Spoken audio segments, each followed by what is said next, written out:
Hey guys, I want to talk about this new lunation we have going on right now. It's the Capricorn full moon at 8 degrees of Capricorn with the sun at 8 degrees Cancer, always in opposition there. And I also kind of want to get into just this whole shifty wrap up of June as well, with Mars moving into Gemini and Mercury going retrograde and Jupiter moving into Leo, which is tomorrow. It'll be there for about a year. But let's just kind of dive into this Capricorn full moon that we have going on right now. So Capricorn, the moon is detriment in Capricorn. This means that it's kind of finds itself in the wrong place, wrong time, or it expresses its way it deals or manages or expresses its emotions is not, quite correct or in the right place or the right time or the right moment, or let alone is comfortable. Here with the sun in opposition, as always with full moons, and Mercury retrograde now in Cancer, still conjuncting Cancer before it moves into Leo. It's only about 3 degrees off or so. Right now we are currently feeling the balance, the fine line between our feelings, our emotions, and our reality. This is because Cancer and Capricorn represent that, and the moon in Capricorn is kind of learning through trial and error because it's detriment, meaning it's debilitated, meaning that it has to constantly try to find a creative way around itself to learn its lesson and deal with things accordingly. Right now we're learning, if we're too emotional, if we're on too much on the emotional scale, we are learning to be more emotionally mature right now. If we're too on the side of practical matters and material things, material security, and not emotional security, we are learning how to be more comfortable allowing emotions to be felt and shown. A full moon is about releasing and balancing and letting go of what no longer serves and celebrating the culmination of something. And right now we're at the brink of the fine line between emotion and reality. I mean, you can see a homeless person yelling at somebody and you look and you see there's no one there. Their emotions are out of touch with reality. But sometimes our concept of reality may be out of touch with our emotions as well. And that's something that we want to learn with this Capricorn full moon.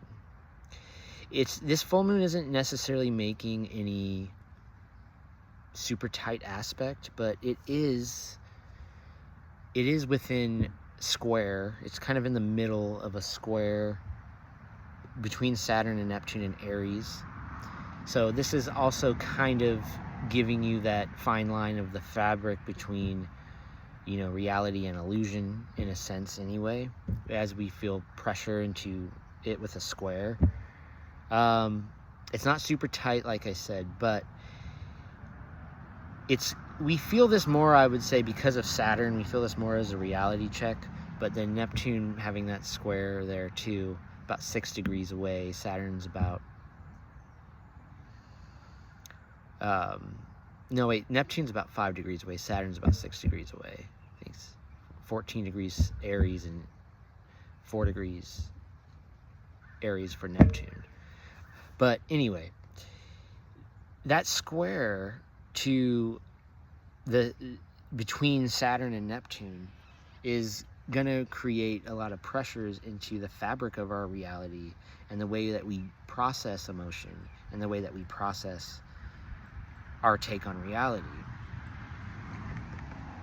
Like I said, this is not super tight of an aspect, but nonetheless, we will feel that. We do feel that our emotions, how we use, how we show or restrict our emotions, or how we,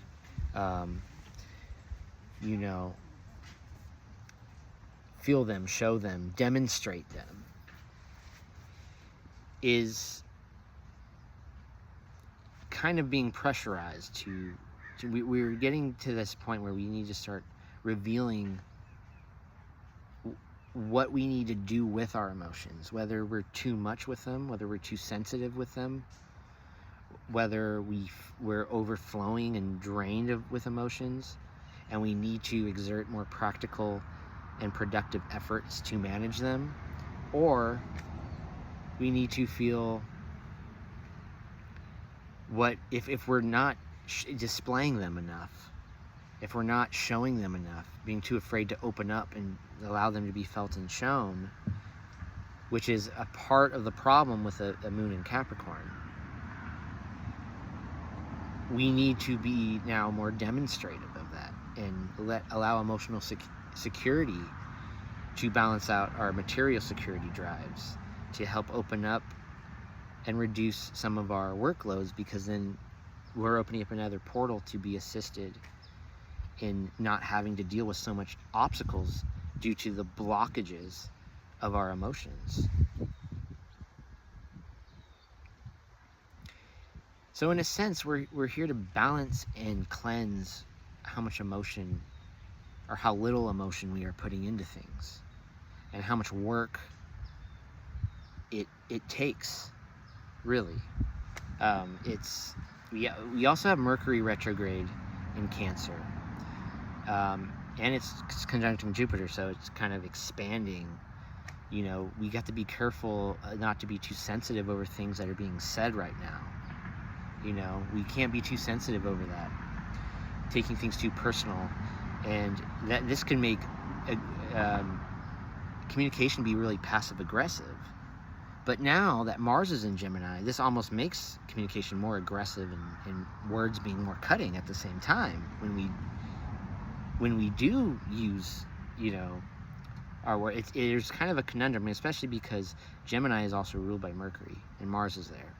So it's going into the Mercury that's dispositing into the Mercury retrograde, that's conjunct Jupiter, that's expanding all these things. So communication is really kind of funky and sensitive and weird and kind of like passive aggressive and aggressive at the same time, and it keeps getting bigger in a sense, inflating because Jupiter is still there.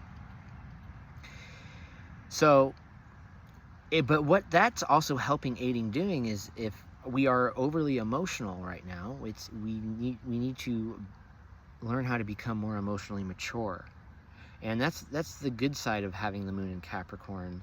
That over time we learn to see how well Capricorn and moons in Capricorns really do manage their emotions, and how they're able to deal with life and persevere and not surrender when all is lost, no matter how much obstacles they go through, how constant it is, or even how tragic their life can become sometimes. And this full moon is also somewhat in trine and sextile to the nodes. So it's about 6 degrees or so, 5-6 degrees away. Maybe I don't know. I'm not sure. It's either at 1 or 2, 3 degrees in nodes. I think it's at 1 degree or 2 degrees. So it's about like 6 or 7 degrees, but still, that's still tight enough to feel for sure. The sextile to the south node, the trine to the south node, where our past is also kind of flowing in harmony in that direction with where our comfort zones have been, and how the way we use our emotions in the way I was speaking of. And then the sextile to the North Node in Pisces is giving us some opportunity to move in a more evolved direction with clear dialogue. Because that's what sextiles do. They give opportunity for clear dialogue and open lines of communication. And that little portal, that timeline opening, is important to take advantage of in which direction we move with our emotions, because the moon is the now, is the present. The South Node is the past of the moon's energy, and the North Node is the future of the moon's energy. So which direction we want to flow in? You know, we don't want the trine from the South Node. We don't want to keep flowing in the past. We want to take the opportunity to get this clear dialogue to move into the North Node of Pisces and assist our emotions right now for what we need to feel and what we got to do with them. Like I said, if it's too emotional, we need to persevere through the practical efforts to display our emotions and our efforts to show that we care. If we're too emotional and we're not being responsible enough with our efforts, we need to now start managing them through practical productivity. And so this full moon is basically giving us a more clear window into the fine line between emotions and reality. Sometimes we're too rigid in our outlook on reality, and we're not imagining and feeling. We're being too skeptical, like a Capricorn, and then we're not opening up to imagine and feel things through, and being plagued with these practical matters and concerns and material stuff that we want to move through. And so this is kind of a balance and a cleansing in a certain degree, and plenty of things to be aware of. Now with Mars in Gemini, we now are going to experience some of things to add on to the Mercury retrograde, where communication may be more feisty, more with the miscommunication energy of Mercury retrograde, and then being that it's in Cancer, being it's more personal and sensitive and maybe passive aggressive type of communication, there can be a little bit more like aggressive communication now, because Mars is exerting itself through words and communication with Gemini and intellectual exchanges. So there could be more fighting as it relates to communication and intellectual exchanges and ideas and concepts. And Mars in Gemini kind of has like this wheeler-dealer quality to its drive and its motivation. It doesn't hesitate to go after what it wants with the use of their mind and their words. And so this Mars will be in Gemini for about a month and a half, till about August 11th, I believe it moves out. It moved in yesterday. And this is just kind of adding a little bit of the fuel back into the Mercury retrograde in Cancer. And Mars in Gemini really has an adaptable spirit and restless desires and a capable mind if we don't scatter our energy too much. And swift action and more agility to our movements will be more present now with having Mars in Gemini. And with, like I said, with the Mercury retrograde, just be careful with our words, because our words can be very cutting too at this time.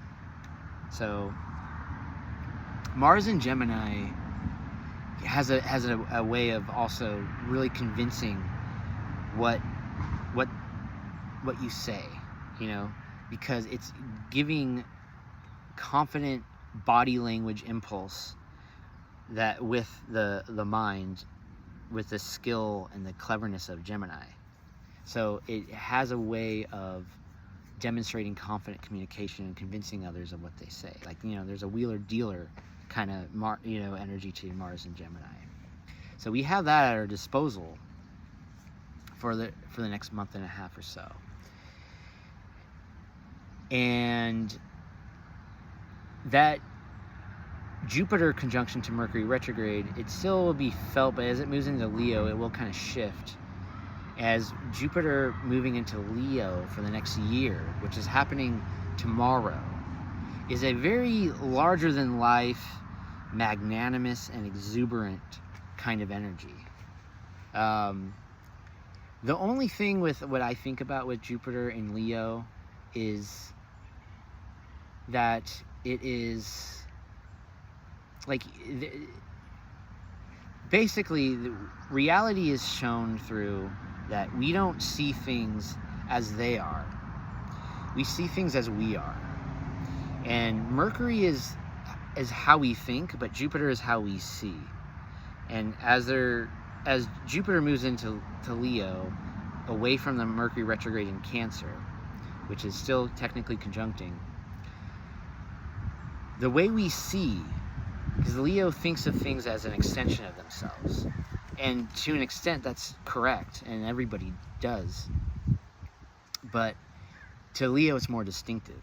And we need to understand with Jupiter and Leo is that to be aware of how much of that reality and that vision, the way we see things, the way we understand it, and our knowledge of things, which is Jupiter, is to see things not so completely as we are, but as to be more detached and see reality more. This is why Aquarius is opposite, so they can be objective and observe.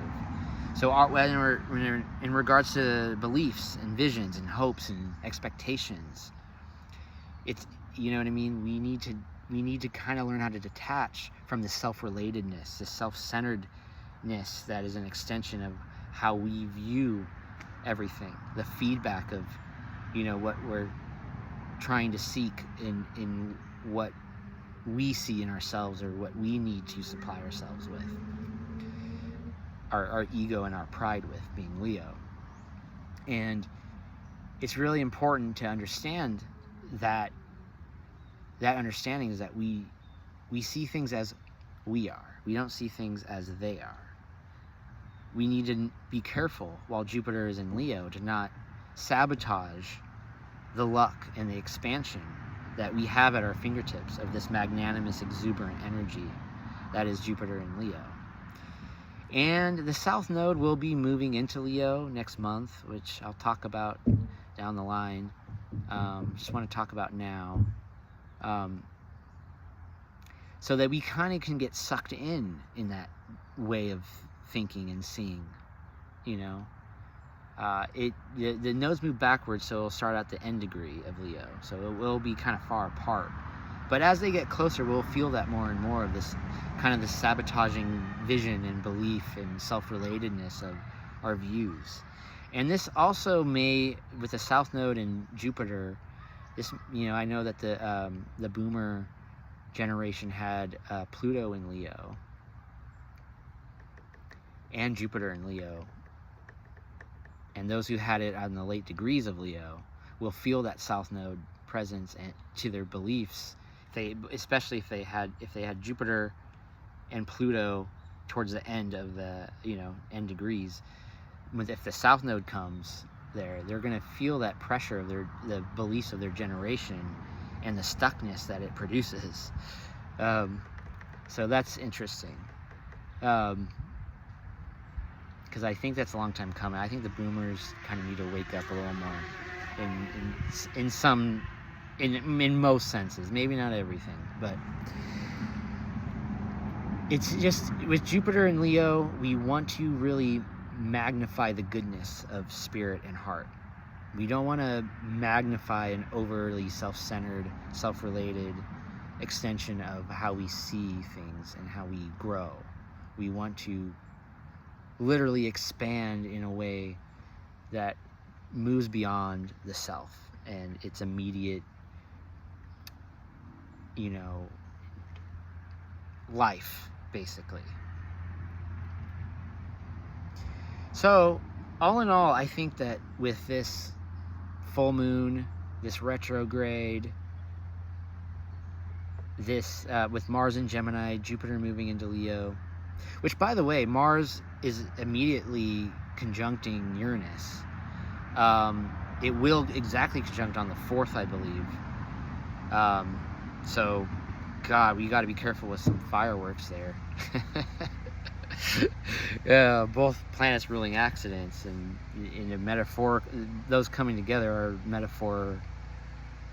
a metaphor for fireworks as it is, but it may be more literal when it comes around. But I'll make a video on that. But Mars is also resonating still right now enough with Uranus, so that is also producing a lot of just like I said, the stuff related to Mars could be more abrupt and more disruptive and just kind of like out of the blue and like, you know, what the hell kind of thing. But I'll get into that. I'll make a video on Mars and Uranus conjunction. But for now, I think I'm gonna let this one go. Just balance and be emotionally aware with this full moon, and learn to meditate on what you really need to feel, and how you need to, you know, if you need to even not feel into emotion so much and just see reality more clearly. Meditate if you need to get into reality, you know, more, if you have to. If your emotions are a little bit too all over the place and a little too sensitive right now. So take some time, meditate, and figure out the discerning balance between feelings and reality, and also how feelings create your reality. But we also have to be aware that our feelings and reality are still two different things. So I'll leave it there. For all you guys, don't just take care, but give care too. And I will see you next time.